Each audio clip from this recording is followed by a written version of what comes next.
تفضلي مرت عمو. لك يسلموا ايديك يا حبيبتي. الهي ما قاعده مطول يا حق، قسما بالله يا رندا انك سكره وبنتي بقلبي. الهي الهي وسيدي ومولاي يجعل التمام على خير ويوفقك انت وابني هشام ونفرح فيكم تنسعدوا مع بعضكم يا حق. يلا ام هشام، كلها عضة كوساية، غمضي عين فتحي عين بتلاقي الشهر خلاص والعرسان مصمودين على اسكي باذن واحد احد. يي صحيح، على ذكر العرس قبل ما انسى، خير؟ جبت لكم معي تشكيلة كروت، بقى شوفوا اللي بيعجبكم منها مشان نطبع لكم عليه. يعني يا دوبنا نوزع الكروت على العالم حتى يصير عندهم خبر. معلومكم الأعراس بتكتر بالصيف وما بدنا حدا من المعازيم يرتبط بحفلة عرس ثانية. ايوه شوفي رندا، مو حلو الكرت؟ والله ما بعرف، يا ترى بيعجب هشام؟ يا ريته كان معنا، كان عطانا رأيه. يي وينك وين هشام هلا؟ يا دوب يخطف رجله خطف من المانيا للشام لحتى يعمل العرس وياخذك معه. معلومك اختي ام رندا، ابني هشام دكتور والدكاتره ما عندهم وقت يحكوا راسهم فيه. تقبر قلبي يا هشام، شو انك فالح وبتبيض الوش. المسكين ما له لهوه غير شغله، لكن بيطلع من عمليه بفوت بعمليه، ما بيقدروا يستغنوا عنه بالمستشفى هونيك منوب. مثل ما تقولي ام رندا، هو الكل بالكل بالمستشفى هونيك. الله يفتحها بوشه ويوفقه يا رب، والله بترفعوا راسكم فيه. والمستشفيات هنيك بألمانيا بيتخاطفوا مخاطفة، استشارات وعمليات وهي شو بيسموها كونسلتات، يعني يا من ترى راسه لتحت ورجليه لفوق. يا الله يكون بعونه ويساعده يا رب. امين يا رب، يبيض بخته وايامه. حاكم ام رندا كمان الشاب في له حظ وبخت مثل البنت تمام. اي والله صحيح. بقى ان شاء الله يكونوا قدومك سعد على وش ابني هشام، لانه ابني هشام فعلا بيستاهل كل خير. ما عم بحكي هالحكي لاني انا امه، لا، بس فعلا نيته طيبه وقلبه ابيض. وكمان بنتي رندا ما في منها، والله بتستاهل كل خير. يتقبر قلبي، اكيد ما في كلام. مشان هيك الله بعدي اسمه قال الطيبون للطيبات، وهي صار يوفق الحمد لله، وان شاء الله التمام على خير. قولي ان شاء الله. ما بنقول الا ان شاء الله. ام هشام، سيره وانفتحت، بدي اسالك سؤال اذا بتريدي. ايه شو عليه؟ تفضلي. يعني ابنك ليش طلق مرته الاولانيه؟ يا ام رندا، لك بقول الاه بيطلع من قلبي سخام وشحاحير. شو بدي اقول لاقول وشو بدي عد لعد. يعني لو بكتب مجلدات عن حقها ما بقدر بعطي الموضوع حقه. لهالدرجه؟ واكثر يا اختي واكثر. ليش من غير شر؟ شو اللي صار؟ يا ستي فكرناهم اكابر، طلعوا بعيدن عنك شرشيح وما فيهم بايقه. ظنيناهم اوادم وفهمانين، طلعوا القريضه تقرضهم طلطميس ما بيعرفوا الجمعه من الخميس. قلنا لحالنا بركي بيكونوا هيك طيبين، يعني بخافوا من الله. طلعوا والعياذ بالله متكبرين ومتجبرين، ولك بيقتلوا القتيل وبيطلعوا بجنازته. يو شو هالحكي هاد؟ عم تحكي جد؟ يو لكن عم بمزح؟ لا وكلكم والعروسكم؟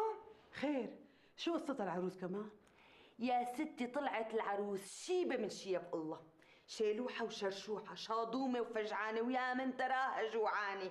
لا وغير هيك كمان حكياني أبا، ورجليها فكح، وعيونها صغار قد السمسمة، قد الخرز مثل البعصة بعجين. لا وكمان أنفها أعوج وتقصيرة، ولما بتضحك في لها هيك تكشيرة، ونحيفة يا أم رندا قد ما تقولي وأكتر. يعني اللحام الشاطر ما بيطالع منها وقيتين لحمة. يو معقولة؟ مثل ما عم أقلك، ما عم زل عليك بحرف. وغير هيك ما بتعرف الخمسة من الطمسة. لك اسمعوا هالقصة مشان الله. بلا طول سيرة، اجت لعندي مرة لقيتني عم نقي بقدونس، كنت حابة اعمل لي هيك شوية تبولة يعني. قالت لي مرت عمي اتركي عني، هاتي لنقي لك البقدونسات. وانا مثل ما عقله عقلين عطيتها البقدونسات ورحت التهيت بشغلة ثانية.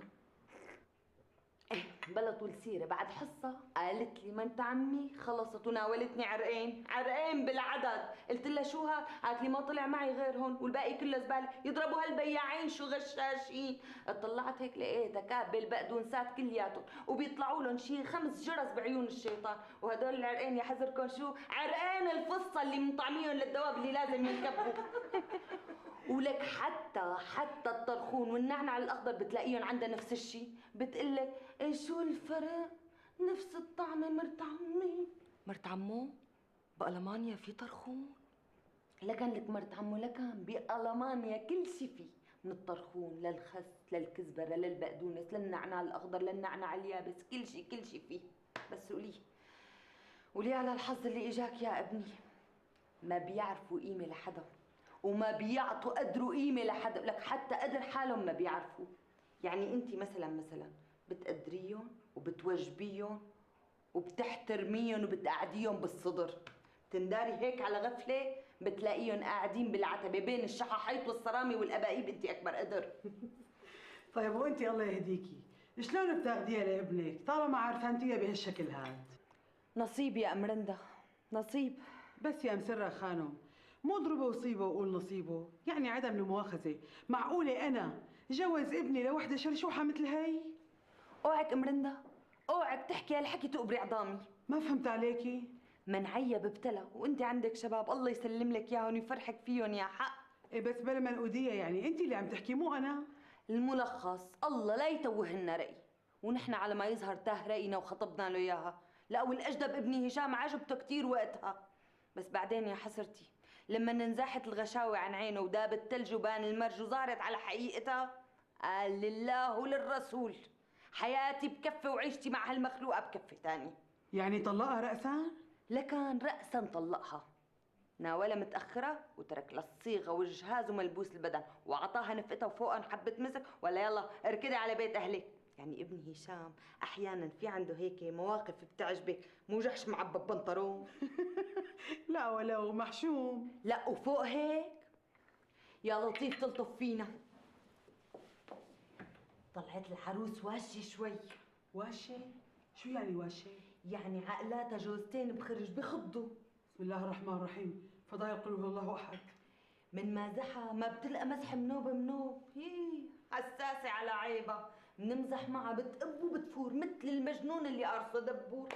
كش برا وبعيد، حوالينا ولا علينا؟ مثل ما عم قلك، بس نحن ما حبينا نحكي، عملنا بأكابريتنا، شو قلنا لحالنا؟ خطي ما بيجوز، ومن جهة تانية نحن عنا بنات ومنخاف عليهم وما بدنا نحمل وبال حدا. لك اختي يا لطيف، دخيلك يا رب تثبت علينا العقل والدين. لكان من شي قليل ابني هج لك ولي على قامة امه، يعني لو ما كان مقضي المقاضي كان استغنى بهالسهولة. يعني عدم المؤاخذة دفع دم قلبه ما بين متقدم ومتأخر وصيغة وهدايا وذهب وأغدية وأعشية وعرس ومرس وشهر عسل وسهرات وروحات وجيات وسفر. لا تقولي هذا كله تقبريني بيجمع مصروف بشق الظهر الشق. وهشام ابني قبر قلبي مثل جوزي تحسين، يعني أبوه الخالق الناطق، كريم ومو بعينه، مو بعينه أبداً، واللقمة اللي بتمه مو إله، مو بيبزق البزقة وبيلحسها، بالعكس ابني هشام طبعه هني كتير كتير معشراني وبيحب الناس وصاحب واجب. ويا ويله يا ويله إذا واحد من رفقاته حاسب ودفع بشي مطعم، يا ويله. مثل ما عم قلي ايده فاروطية كتير، فاروطية أكتر من اللازم، اللقمة اللي بتمه مو إله. إيه لكان هذا هو ابني هشام عرموط للي حابب يعرفه.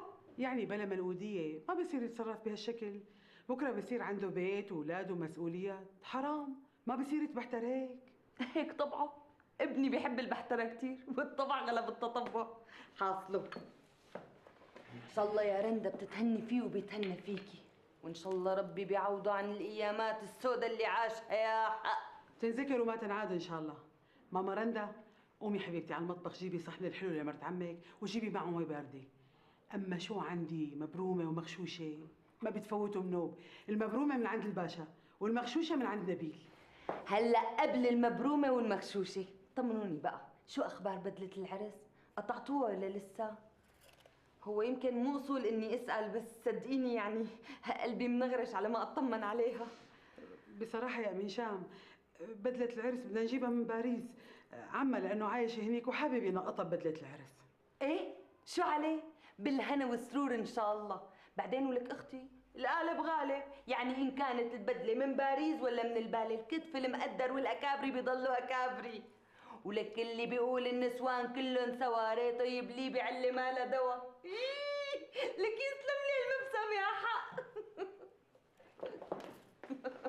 تبري قلبي.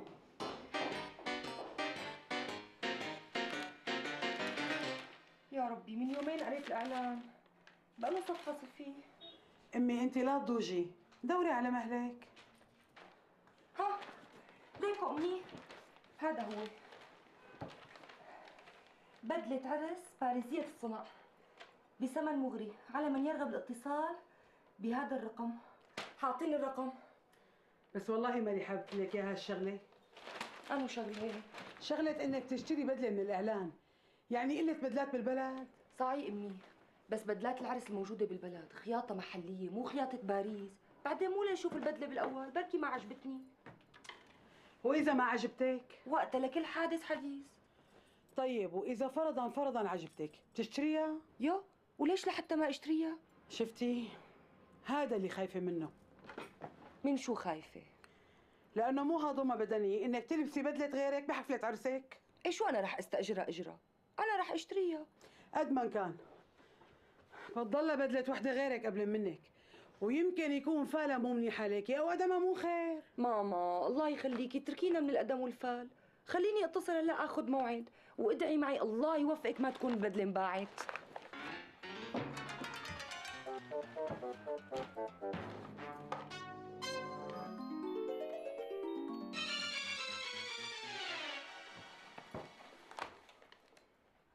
الو، مرحبا. بالله اذا سمحتي بدي اسالك، مو انتم كاتبين بالجريده بالوسيط اعلان ايوه عن بدله العرس؟ قريتي الإعلان؟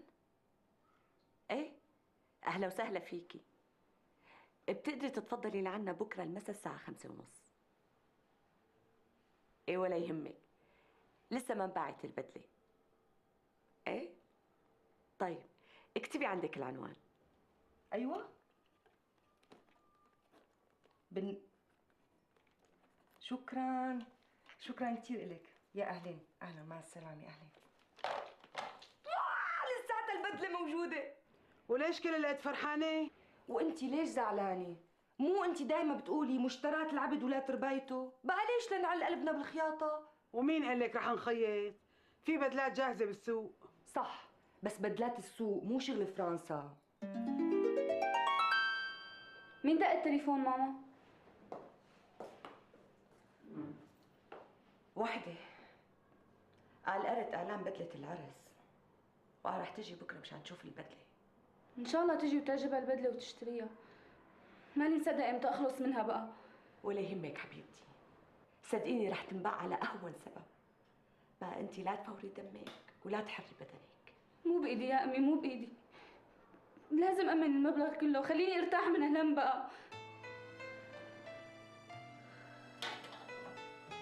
ولا يهمك حبيبتي، بيتأمن المبلغ إن شاء الله.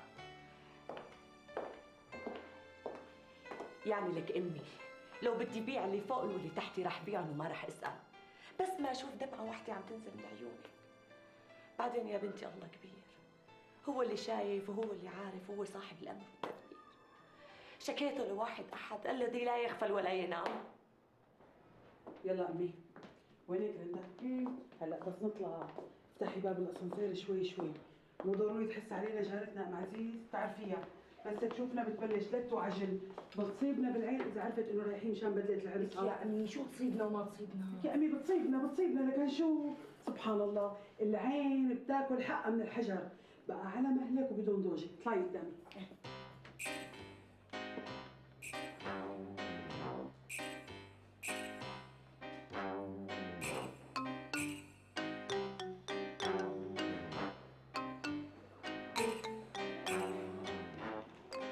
يو، هذا انتو؟ ميت اهلا وسهلا. بقامتك يا ام عزيز، كيفك؟ انتو كيفكن؟ تسلم لقلبي هالرندة شو حليانة، عين الله عليها. شو امتى الهمة رنوش؟ والله لسه مو باين يا خالي. والبدلة، بدلة العرس يعني بلشتوا فيها ولا لسه؟ لا لسه. ويا ترى منين رح تقطعوا القماشة؟ من عند الأوادري ولا من عند السكري؟ عم نفكر، لسه ما اعتمدنا. رح تقطعوها جبير مشغل ولا فاي مطرز؟ ما عم بقول لك لسه مو مبين معنا يا ام عزيز. والموديل يعني رح تعملوه نفش من تحت ولا كله ضيق على قد الجسم؟ يعني بيكي ولا شانطون؟ عم بقول لك ما بنعرف لسه. سمعت انه العريس كان متجوز قبل هلا، في هيك شيء؟ ايه في هيك شيء. انا بالاول قلت لحالي اشاعه، بعدين قلت يا بنت ما في دخان من غير نار. ما عرفتوا ليش طلاق. حاكم الواحد لازم يدقدس ويعرف كل شيء قبل الفاس ما توقع بالراس وساعتها يقول يا ريت اللي جرى ما كان. والله يا ام عزيز الجواز اسمه ونصيب، واهم شيء بالجواز الوفاء والتفاهم. ايه خالي، انا هشام عاجبني وانا عاجبته كمان، واذا الناس بدها تحكي عنه وبدها تطلعه عبد اسود، انا شايفته بعيني ملاك. لا تواخذينا، تاخرنا مستعجلين شوي، يمشي هني. معكن حق، لكن العروس وامها بضلوا مشغولين لما يقرب العرس. ايه هيك حال الدنيا. ان شاء الله عقبال ما تنشغلي مثلنا وتفرحي ببناتك. يا لطيف على هالمخلوقه، طقطي اصابعك امي، طقطي خليها تطق عين الحسود. بدها تعرف البيضه من باضشوها.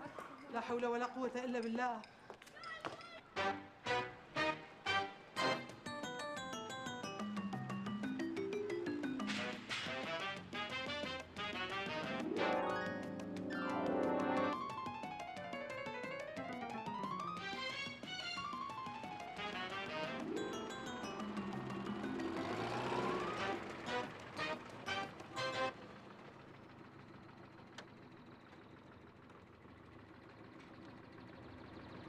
على هوا الحكي هون البيت. ايه.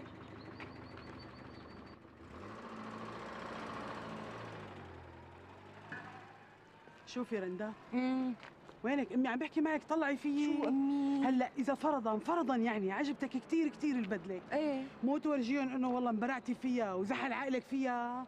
بتعرفي ليش امي؟ لانه بعدين بيغلوا علينا السعر وما بيبيعونا اياها مثل ما بدنا. عم تفهمي علي شو عم بحكي؟ فهمت يا امي فهمت، مو لا تعجبنا البدله الاول. ان شاء الله. يلا امشي. كيف بتحبوا القهوة خالي؟ لا حبيبتي لا تعذبي حالك، نحن جايين نشوف البدله ونمشي رأسا. شو هالحكي؟ ايه والله ما بصير، اقل منا يعني. ماشي الحال، اذا هيك خليها وسط حبيبتي. يسلم لي الوش الحلو يا حق. شكرا خالي. وعرسكم قريب يا ترى؟ يعني بدك تقولي شي شهر تاني. ان شاء الله تمام على خير. شكرا خالي. يا اختي هالفترة كثير صعبة، يعني بدك تنزلي على السوق تشتري قماش وتقطعي وتضرعي وتروحي لعند الخياطات وتاخذي مواعيد وتتحملي كزبون، وهذا اذا زبط كمان المقاس ولا زبط الموديل، يعني لا تقلها اول ما لها اخر. ايه والله معك حق. لا ومن جهة ثانية إذا بدك تنزلي على السوق تشتري لك قماشة، بتلاقي هالسوق مطلوب صلص كله فرق موديل الشقفة، وإذا بدك تلبسي لك قطعة الوعي اللي على بدنك كله لابس منها، يعني والله شيء عجيب، يعني موديل الشقف يلي بالسوق مثل وجوه الملاحف فرد شكل.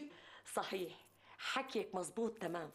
بقى ان شاء الله تعجبكم هالبدله ويزبط القياس معكم.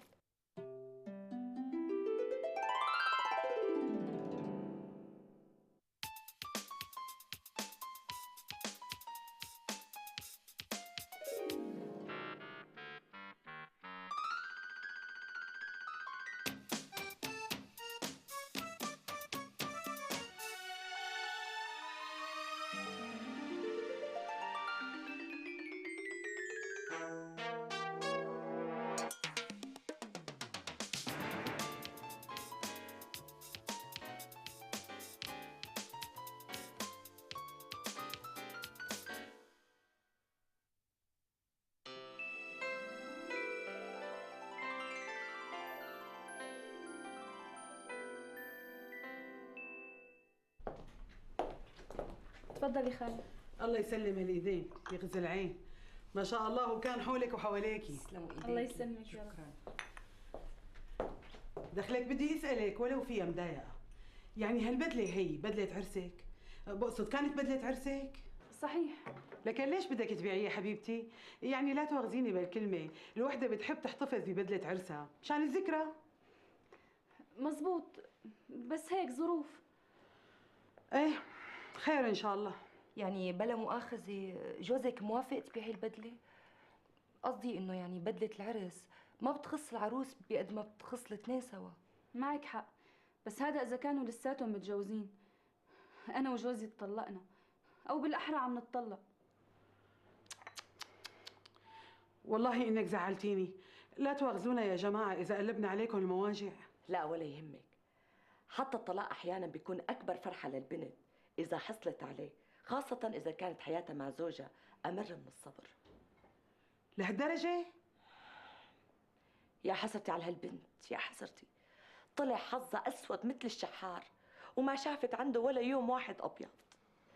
3 شهور مرقوا عليها وكانهم 3 سنين، ولولا اولاد الحلال اللي ساعدوها ووقفوا جنبها وهربوها بليله ما فيها ضوء قمر، يمكن كنت خسرت بنتي على الخالص. يا لطيف تلطف فينا، معقوله؟ ايه البني آدم ما بيصدق لحتى يوقع على خندق رقبته، وهي نحن وقعنا وما حدا سمع علينا. طيب وليش ما عم بيرضى يطلقها بقى؟ قال ما بيطلقها لحتى تتنازل له عن المتقدم والمتأخر والصيغة والهدايا تبع الخطبة وملبوس بدنها. ليش انتم ما قبضتوا المتقدم؟ لا، كتبنا بالعقد المتقدم غير مقبوض، وكتير مثلنا عم يعملوا هيك، مو بس نحن. طيب هي ليش ما عم تتنازل له اذا كانت مقضيه المقاضي؟ يعني معلومك راحة البال ما بيعادلها مال قارون. ومين قال لك ما تنازلت له؟ تنازلت له وما استفادت شيء. طيب انت ليش ما بترفعي عليه دعوه تفريق وبتخلصي؟ ليش لحتى تضلي تحت رحمته؟ ومين قال لك انه ما فكرنا بهالشيء؟ بس العله انه مسجلين زواجهم بالمانيا، والطلاق لازم يصير مو بس هون، كمان بالسفاره السوريه بالمانيا. مشان هيك عم يتحكم فينا وعم يطوطح برجليه يمين وشمال. فظاعة، شو هالمصيبة هي؟ لكن يا اختي، كل مين بهالدنيا الله بعت له هم طامره طمر، بس نحن همنا ما بتحمله جبال. طيب عدم المؤاخذة يعني انتم ما شفتوه قبل ما تعطوه؟ ما سألتوا عنه؟ ما عرفتوا أصله وفصله؟ بلا سألنا، بس قد ما الواحد بحبش عن الأصل والفصل والعيلة والكيلة إلا ما ضل شي مخبى لحتى يوقع المقدور. ولك تضرب جوازات السفر ما أغلظها تضرب. يعني ما كان في مجال للتفاهم بيناتهم منوب؟ قصدي إذا عاشوا مع بعضهم 3 أشهر، 3 أشهر كافيين لحتى يقالشوا على بعضهم ويعرفوا طباع بعضهم؟ يعني ما بدك الأساس يكون سليم؟ إذا الشاب طلع سرسري وملعب وسكرجي وأمرجي وعايش على حساب النسوان، فأي رجا بدك تتأملي منه؟ إذا الشاب طلع... ماما الله يخليكي بقى، ما بدنا نحكي على حدا هلا، وما بدنا نكركبهم بقصصنا اللي ما لهم فيها. لا معلش، فضفضي منيح، نحن مالنا متضايقين منوب. وليش حتى ما نحكي؟ شو نحن عم نكذب ولا عم نألف روايات من عقلنا؟ إيه والله اللي صار معك ما بيتصدق ولا بالأفلام. ولو كان، أنا ما بدي أحكي على حدا، خلص يصطفل منا لربه. اسمعي على هالحكي، اسمعي. كل ما بدي فش قلبي بتزعل وبتتضايق. يا ماما مو قصة أزعل ولا أتضايق، كل القصة وما فيها إنه ما صار في بيناتنا تفاهم، هذا كل شيء. فما في داعي إني أكشف عيوبه ولا أحكي عليه. أنا ما بدي غير الله يخلصني منه لحتى آخذ حريتي وارتاح بقى. لا، والألعن من هيك قال جاي على البلد بعد فترة، قال شو خطب وعرسه قريب، مشان هيك الأخ مستعجل على المصاري. لك باليوم القصير بدق لنا 4-5 تليفونات مشان يسأل على 300,000 ليرة. لا، وعم يتصل على حساب المستشفى، أصلا بيت ما عنده هنيك، وساكن بسكن مشترك مع الممرضين بالمستشفى. فقلنا لحالنا نحن إذا انباعت هالبدلة بركي منحط حقها فوق المصاري اللي معنا ومنعطيه إياهم ومنسد له حلقه ومنخلص من همه. وشو هدول 300,000 ليرة؟ هدول مصاريف العرس والعزايم تبع الخطبة وإجرة تكت الطيارة اللي دفع لها إياها وقت سافرت لعنده على ألمانيا. وهلا هو وينه؟ قاعد بألمانيا وعم يشحد من فلان ويتدين من علتان، وعلى قولة أنا دكتور وأنا دكتور، وهو بعيد عن الدكتورة 0 سنة.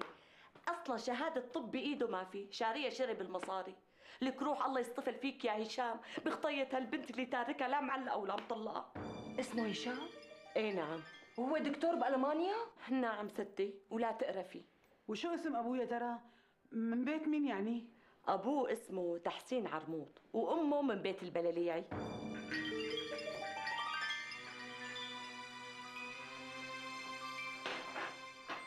يلا عن إذنكم، أنا رايحة أجيب البدلة. ايه ماما روحي جيبيها، روحي. الله وكيلكم، وقت لبستها هنادي يوم عرسها تقولي حورية وطالعة من باب الجنة. لك روح روح، الله يصطفل فيك يا هشام يا ابن مسرة. يمكن هو مين؟ هشام من ألمانيا. ما قلت لك انه عم يدقدق تليفونات مشان يستعجلنا على المصاري؟ ماما احكي معه أنت الله يخليكي، أنا ما بدي أحكي معه هز بدني. ان شاء الله بحاكي الحكيم وما بيعرف لعلته دواء. ايه ما فشت عينه اني احكي معه؟ إذا بدكم أنا بحاكي. أنتي؟ إيه أنا. لكان قليله انه ما في حدا بالبيت.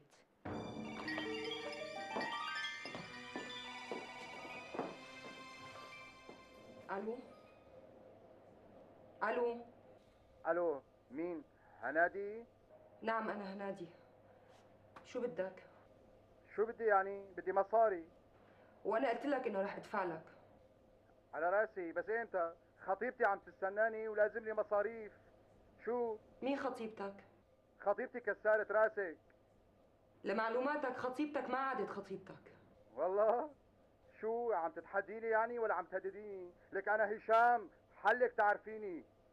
وانا خطيبتك يا دكتور، شو ما عرفتني؟ رندا ليش انا لمين دقيق؟ ما المهم لمين دقيق، المهم الله ورجاني بعيني وسمعني باذني بدون ما حدا يقول لي. الو لحظه، لا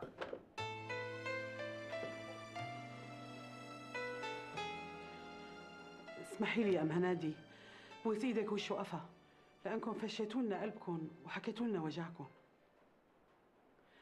بفشة هالقلب هي خليتونا نحن كمان نفسخ الخطبه. خطبة مين؟ أنا ما عم بفهم شيء. هلا صار ضروري نعرفكم بحالنا. بنتي رندا يلي جايه تشتري بدله العرس بتكون خطيبه الدكتور المانيا هشام تحسين عرموط.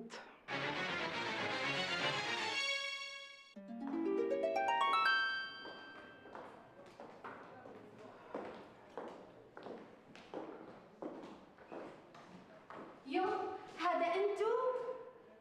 شو لقيتوا قماش بهالسوق؟ في شي حلو داخلكم؟ قولوا لي قطعتوا بدلة العرس ولا لا؟ والله يا ام عزيز رحنا مشان نقطع البدله، ايه فسخنا الخطبه.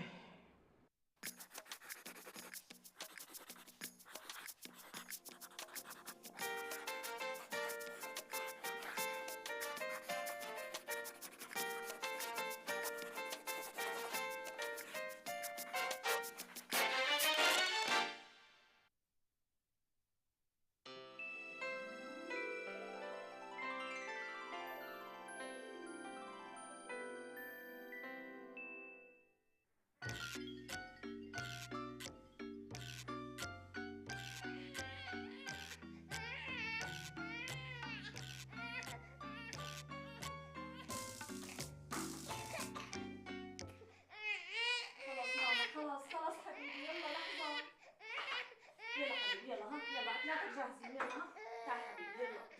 بس ماما بس. لك خلاص انت وياها.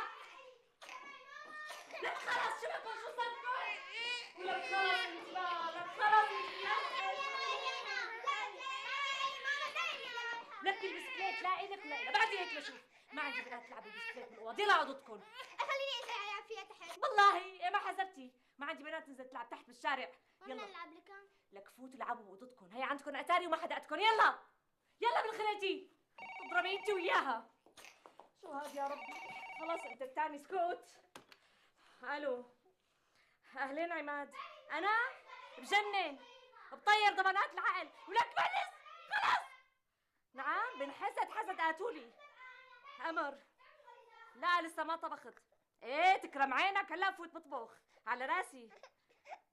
لك خلاص لا مالي سهران، لك مالي نسيانة سهرة اليوم هلكني خلاص. طيب الله معك مع السلامة.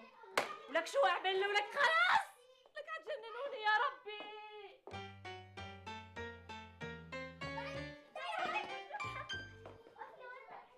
نعسان انت ماما؟ يلا حبيبي يلا، هلا بهدي الرز وبنيمة.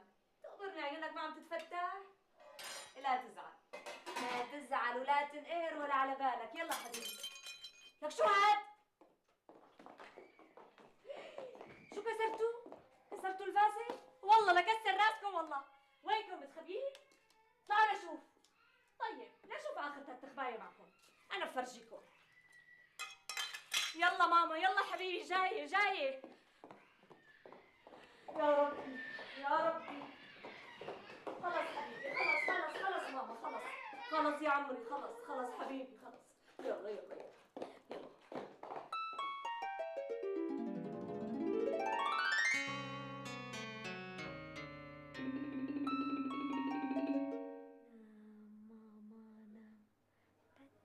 لك طير الحمام يا حمامي لا تخافي، عم بضحك على عامر حتى ينام.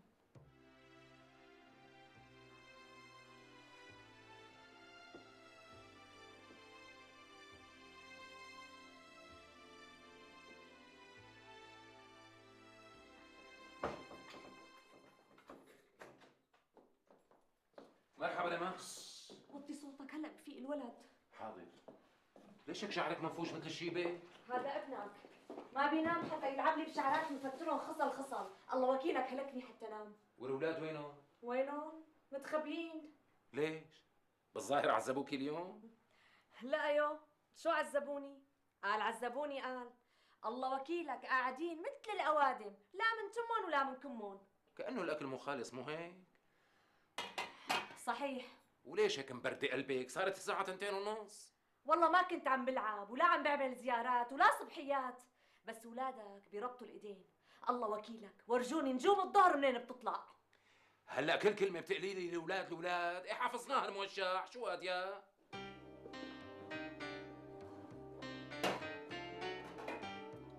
بس ماما كيف ساعات أكل عم كرتون؟ لك وين رايحة أنت فيها؟ تعي كملي أكلكم. لك شادية فادية؟ الحمد لله.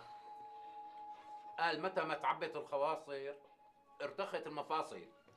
فايت نملي شي ساعة زمان بركي بصحصح حتى أسهر منيح. يا بوش، وانتي شو رح تعملي؟ شو بدي أعمل يعني؟ دوبني لملم الطاولة واجلي الجلي وامسح المطبخ وافرك الغاز واركض بالصغير. بس أهم شيء إنك توضبي لي حالك مشان سهرة اليوم، ما بدنا نتأخر عن الجماعة مثل كل مرة. شو؟ لسه ما خلصتوا سندويشاتكم؟ بسرعة. يا حبيبي شو لسه ما لبستي انت الثانية؟ يلا رح ألبس. ايه رح نتأخر على السهرة. ما بدي أمن على عشاء الأولاد بالأول. يلا ماما عجلوا خلصيني. لك هلا وقتك انت الثانية؟ شبكي ضايجة ومايجة؟ طلعي منيح. الله يرضى عليكي يا لما، لمي الإزاز أحسن ما يفوتوا برجليهم. حاضر. تأمر أنت. على راسي. مساك الولد على بين ما لمون. لا حطيه بتخته، يعني بدك يعني احمله وانا مطعم ليكو الثانية ليكو.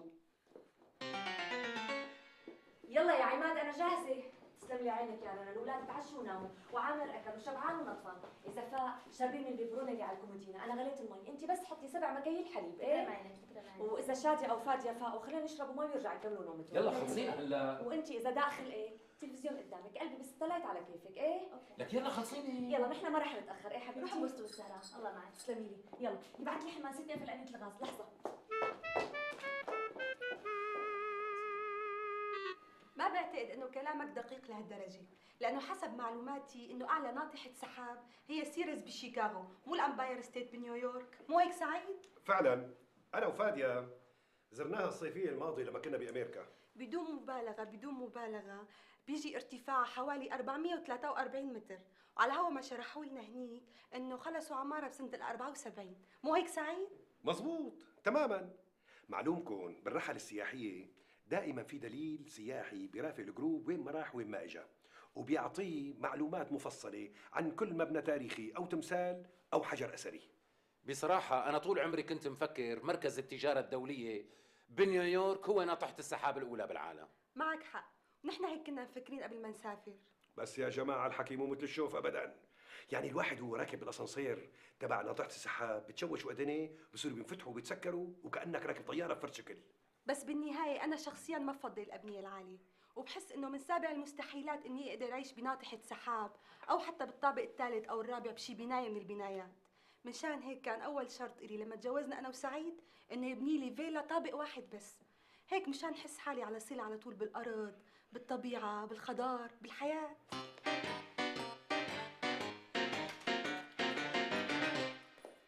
مخزية فعلا، انت مخزية ومخجلة كمان. استحت امي يلي قدها القد وعمرها العمر انه تقعد بين الناس والعالم وتكبي. لا وين؟ قدام رفقاتي يلي كلهم رجال اعمال ومدراء شركات. مرحبا رنا، عذبوكي الاولاد؟ لا لسه نايمة ولا يهمك، بدك شيء؟ لا تأخرت. سلامتك. إيه مين متجوز انا؟ ختيانة سبعينية ولا عجوز كركوبة؟ سوتي وشي يا لما، فعلا سوتي وشي وخليتيني اقلب قد الكمشة. انت شفتي الست فادية؟ شفتي قعدتها وحديثها ومنطقة يلي بيسبحوا يلي خلقون؟ وهي مثلك مثلها؟ ابدا، عندها 3 اولاد وبيت ورجال ومسؤوليات كمان. بقى ليش ما بتتعلمي منها وبتكوني مثلها؟ لك فهميني، شو يعني هي بشر وانت مو بشر يا لما؟ قبل ما تحكي عن الست فادية وحديث الست فادية ومنطق الست فادية، شوف سعيد جوزها للست فادية كيف عم يدلل ويرهف ويقول لها ميلي ومستندك انا. وقبل ما ينشلم عقلك بقعدة الست فادية وفظاعة الست فادية وأناقة الست فادية، اتعلم شوي من سعيد جوزها للست فادية يلي حاطط لها 3 سرلنكيات عم يفعوا بين ايديها ومعيشها بفيلا مثل القصر ومدوره العالم بأسره، مو مثلي انا يلي تارك لي الشقه على مين بقى وانا عم ادوج مع هالولاد طول النهار، والطبخ والنفخ والبيت والحيط والواع والويع. لا واخر طب الكيل هم السهرات يلي لازم يكون فيها 6 صالون مثل الست فادية. بقى وين صارت هي؟ ولك بأنه شرع وبأنه منطق. ولحتى ترتاح روح اسأل لي اياها للست فادية، كيف هيك قدرانة تكون مرة ظريفة وأم مثالية و6 صالون بنفس الوقت؟ بتعرف شو رح تجاوبك؟ رح تقلك يا أستاذ عماد إنه الرجال مراية القلب، وإذا هي قدرانة تكون سيدة عصرة وأوانة فهذا بفضل سعيد جوزها يلي موفر لها أسباب الراحة. وين لحتى توصل لهالمواصيل هي؟ أنا بتحدى أي زوجة بمحلي عم تفعي هالفعي كله من الفجر للنجر إنه تقدر تحكي كلمتين على بعضهم بآخر النهار. مشان هيك اعمل حسابك من هلأ، أنا مالي رايحة معك على سهرة بكرة.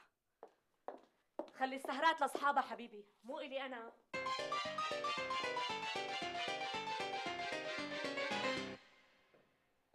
حبيبي يا نور العين يا ساكن ببالي عاشق بقى. صباح الخير. صباح الخير. شو عم تعملي؟ شو شايفني عم بعمل يعني؟ طيب قبل ما انسى اليوم لازم نروح على السهرة عند فايز ومرته. سبق وحكينا بهالموضوع وقلت لك مالي رايحة. لون مالك رايحة؟ ما بصير ما تروحي يا عيني، هي سهرة عائلية مو حلوة روح لحالي. معناتها لا تروح انت التاني. ما بصير ما روح، هالسهرات هي لها علاقة بالشغل. وانا مالي مستعدة اروح اسهر معك وانا مهدود حيلي من الخدامة والركض بالبيت. طيب ماشي الحال، انا بساعدك. شو بدك؟ ليش المسألة بهالبساطة هاي؟ ايه بهالبساطة، واذا بتريدي رح ورجيكي شلون. خلص اذا هيك احمل لكن. شو بدي شو رح تعملي انت ليش؟ خلص خد اجازة اليوم من شغلك وقعد بالبيت. ايه وانتي؟ انا دوبني وضب حالي من هلا. لازم الوحدة قبل ما تروح على السهرة تكون بكامل أناقتها، وهذا معناته لازم يكونوا شعراتها مساويين وأظافيرها مقصوصين ومبرودين وبشرة وشها مرتاحة ونفسيتها متألقة. ايه والمعنى؟ المعنى اني رح اروح ساوي مانيكور وبيديكور وبعدين رح اعمل مساج لوشي، وبعدين لازم انطر لي عند الكوافير شي ساعة ساعتين لبين ما يجي دوري، ومن هون لآخر النهار اطمن بكون خلصت ورجعت على البيت مشان البس واتأنق وروح على السهرة معك حبيبي.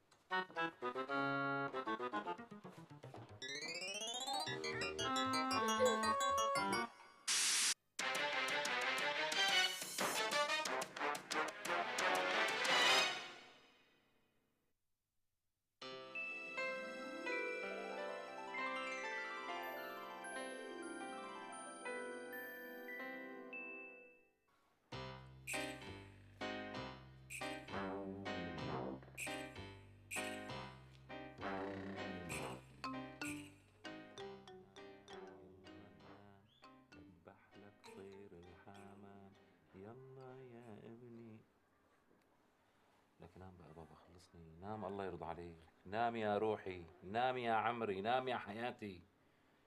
يلا ننام يلا ننام لذبح لك طير الحمام، يلا ننام. نام بابا نام نام نام نام.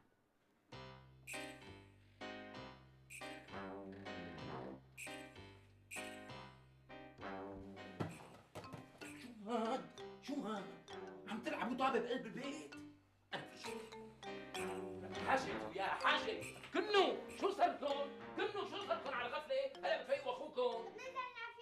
لا تنزلوا تلعبوا تحت، بناتكم بدكم تلعبوا بمدخل البناية وبالطابة كمان؟ روحوا يلا طلعوا دفتر الأشغال تبعكم وارسموا ولونوا على بين ما حط لكم الغداء.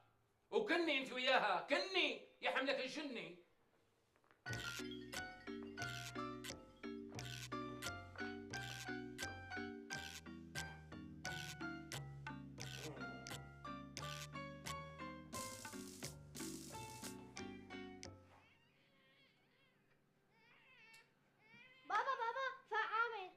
سمعانو كني انت وياها كنو.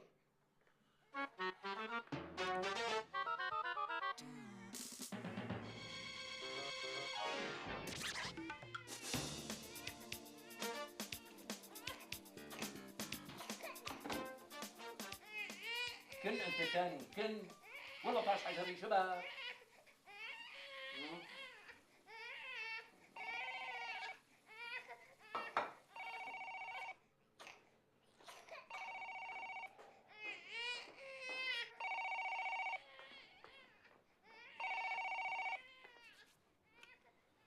الو لما وينك انت؟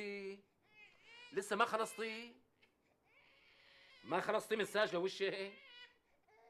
ايه لا الاولاد مناح. لا هلا رح اغديهم. بس وينك ان شاء الله لا تتاخري. لك لا مو من شان شي، بس يعني الاولاد اشتاقوا لك. ايه ماشي الحال، الله معك.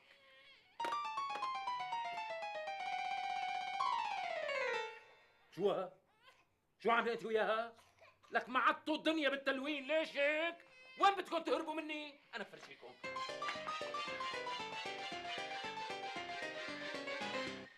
ايه بابا ايه ماشي الحال ماشي الحال ماشي الحال. يلا يلا يلا. ها جيت انا جيت. شعت انت شعت؟ طيب يلا يلا يلا يلا.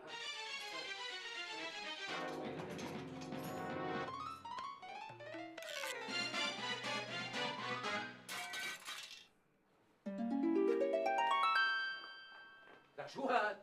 شو عملتي انت وياها؟ انا ما دخلني، هي وعم تجيب الالوان كسرتها حتى ضربها بابا شي.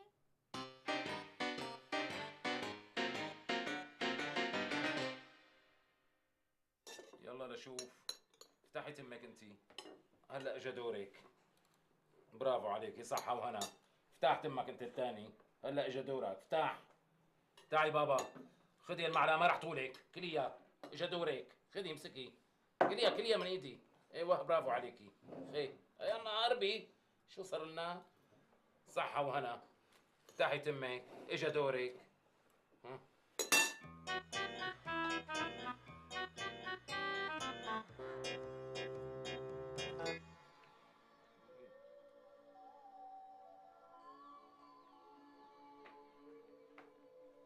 شادية؟ نعم. فادية؟ ممكن بابا توطوا صوت التلفزيون شوي لأنه أخوكم نايم؟ حاضر. بخاف يفيق لأنه. وكمان أنا فايت أتسطح لي شوي، لا تضوجوا. حاضر. بتفيقونا ها؟ كنوا ماشي الحال.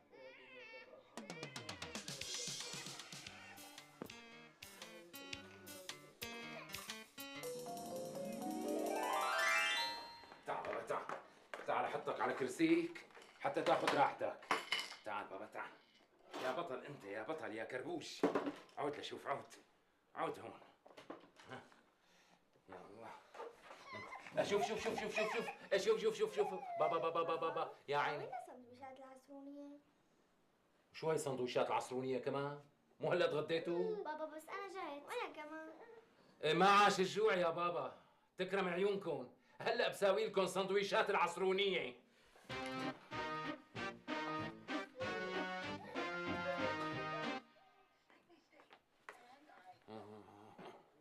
بابا احكي لنا حكاية. بابا احكي لنا حكاية سعد مكان. خلص بابا هلا عم تتفرجوا على التلفزيون مو وقتها. خليك بابا هلا بدنا حكاية. لك معلش بابا مو هلا. الله بابا. مو اليوم معلش. يرضى عليكم مو لك خلاص. الله يوفقك. لك بس بابا بس خلاص. ليك طيب انت ماما كل يوم بتحكي لنا حكاية. لك خلص انت وياها بقى. كنوا العمى. لك كنوا. أنا برأيي إنه أهمية برج إيفل مو لأنه أعلى برج بالعالم، بس لأنه صار رمز حقيقي لمدينة باريس. ليش في أعلى من برج إيفيل؟ طبعاً برج كندا يلي موجود بميدان المترو بمدينة تورنتو واسمه CN تاور. هذا البرج فاتتني شوفته لما كنت هنيك. إيه معناتها راح عليك كتير، لأنه برج كندا بيجي ارتفاعه حوالي 555 متر وكلف 44 مليون دولار حتى انبنى. سعيد لازم نعمل همة ونسافر خصوصي لحتى نشوفه على الطبيعة. شو علي حبيبتي؟ منسافر، ليش حتى ما نسافر؟ منسافر. وأكيد رح تدعوا لي. على هالحالة بتعرفوا شو رح أقترح؟ تفضل. إنه نسافر كلياتنا مشان نشوف برج كندا، لأنه شايف لكم درنا العالم ولساتنا قاعدين هون بأرضنا. شي شيكاغو، شي نيويورك، شي باريس، شي كندا. بقى نحن بالمعية يا سيد سعيد، وأنت الشهادة لله. بيتا وزيتا. ها، على ذكر الزيت رح اطعميكم بالاول، بعدين انت تحفنا بافكارك الفزه. لكنه بقى كنه